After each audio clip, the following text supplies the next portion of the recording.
She just came out of the cat box. Come on, let's go.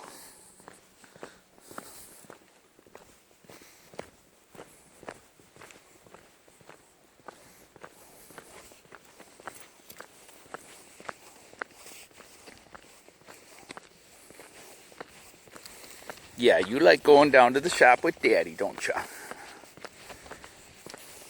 Come on.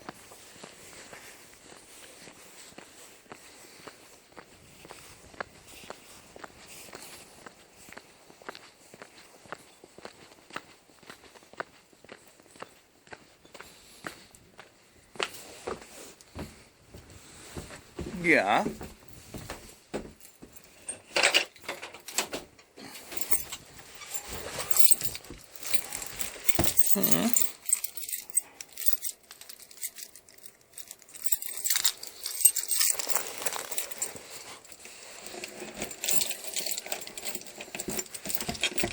Okay, let's go. Come on.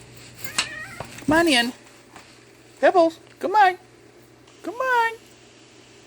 What's the matter, huh?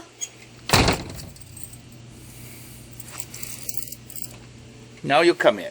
There you go.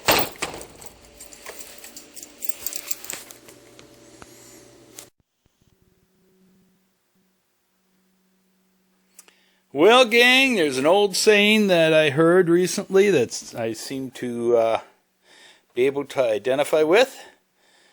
And it goes something like this. A grinder and paint make you a welder you ain't. And I think I kind of fit that. But we've got everything welded in, ground down, painted up, and we're going to let her dry and get ready to drop the engine in.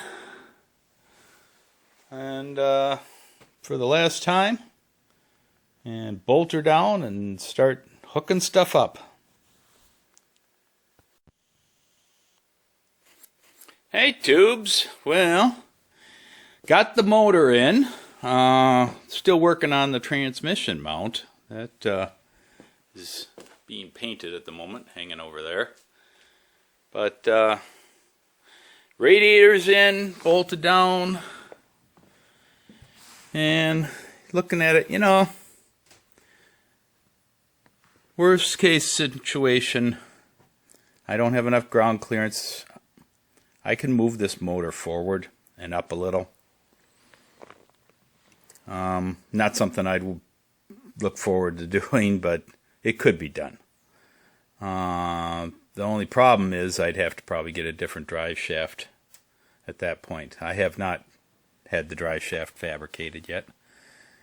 Got my nice shiny chrome alternator up there, mounted in. And ran into a problem with the power steering pump. I can't low mount it.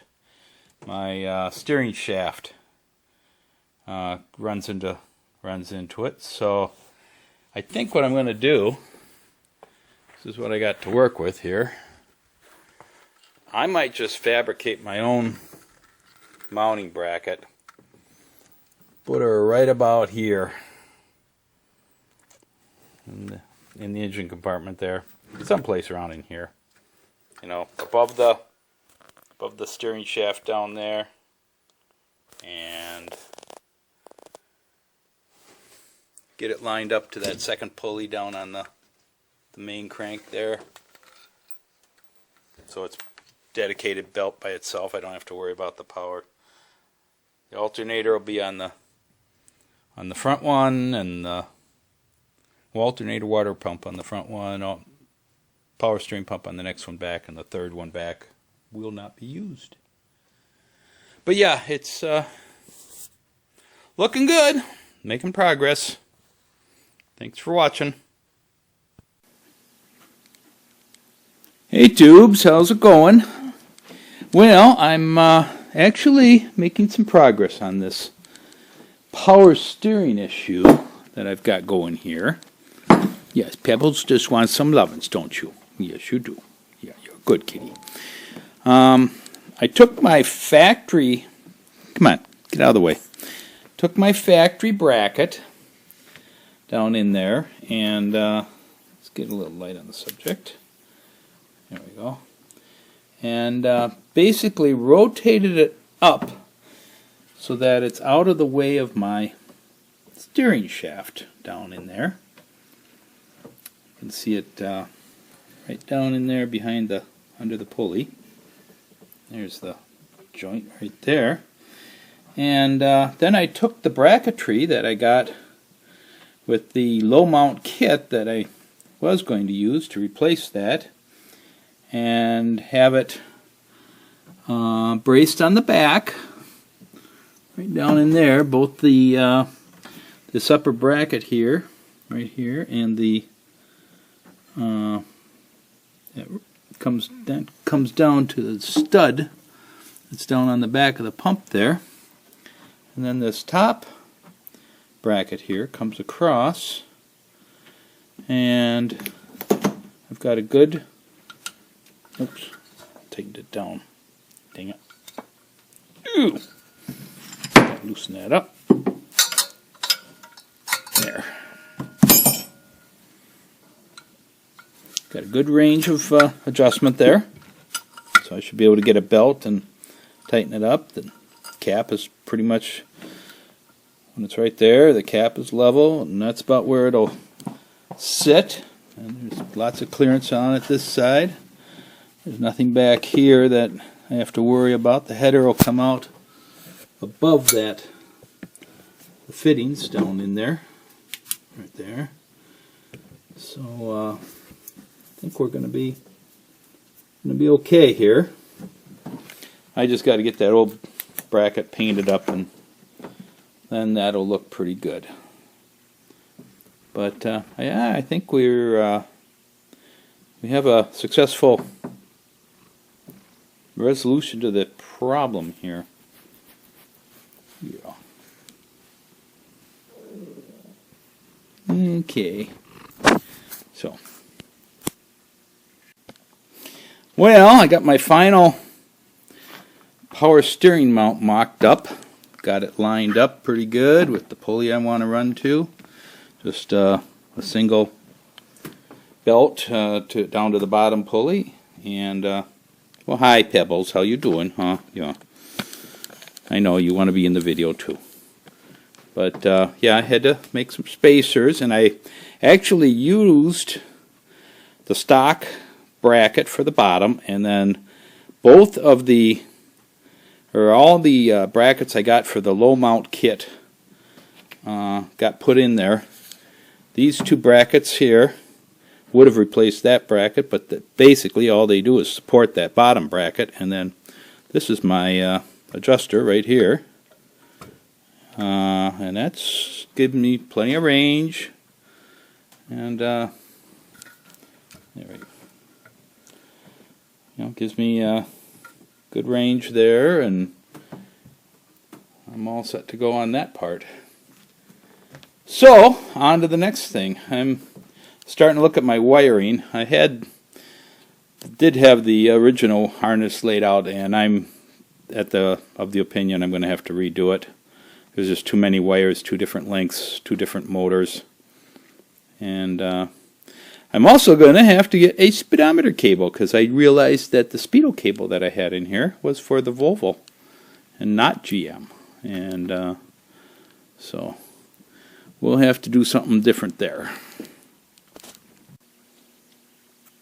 Got my new gas line. Now I just have to straighten it out and stick it in there, and use all my clips here to hold it down, and that should work. And got lots of screws to screw it in, and just one more step in the whole process. Well, tubes, I got my battery cables installed here. Negative, positive. Negative grounded to the block. Positive goes up to the master switch here. And off on. And that energizes the main starter cable down there, and it also energizes this feed, which will be go back to my master junction block, where the alternator will be, after it goes through the amp gauge, it'll come into that, and that'll keep the battery charged. And the one thing I still want to do is run a cable from the block down to the frame. And it doesn't have to be very long. I can just get a braided piece and put in here, just a little short grounding strap. But I think that's important that we get the engine block grounded down, because it's rubber mounted at the moment.